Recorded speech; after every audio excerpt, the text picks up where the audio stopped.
નમસ્કાર મિત્રો, મારી એબી ગુજરાતી ન્યૂઝ ચેનલમાં તમારું સ્વાગત છે। તો મિત્રો, અત્યારે હાલની મોટી અને દુઃખદ ખબર આવી રહી છે, જેમાં દિલ્હી મુંબઈ એક્સપ્રેસ વે પર મંગળવાર અને બુધવારની મધ્યરાત્રિએ એક કાળજું કંપાવી દેનારો માર્ગ અકસ્માત સર્જાયો હતો।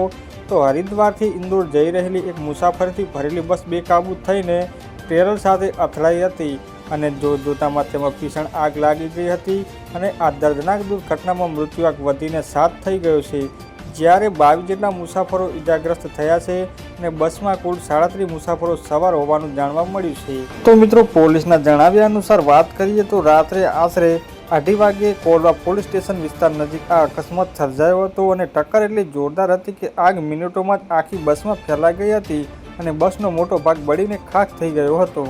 તો મિત્રો, એડિશનલ એસપી યોગેન્દ્ર ફોજદારે જણાવ્યું કે આ દુર્ઘટના એક્સપ્રેસ વે પર આવેલા રેસ્ટ એરિયા પાસે થઈ હતી।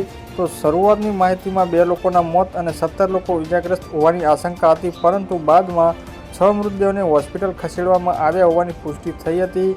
ત્યારબાદ સારવાર દરમિયાન ડોક્ટરે વધુ એક મુસાફરના મોતની પુષ્ટિ કરતાં કુલ મૃત્યુઆંક 7 પર પહોંચ્યો હતો।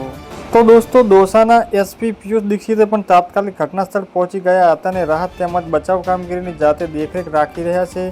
ફાયર બ્રિગેડની ગાડીઓ ઘટના સ્થળે પહોંચી આગ પર કાબૂ મેળવ્યો હતો।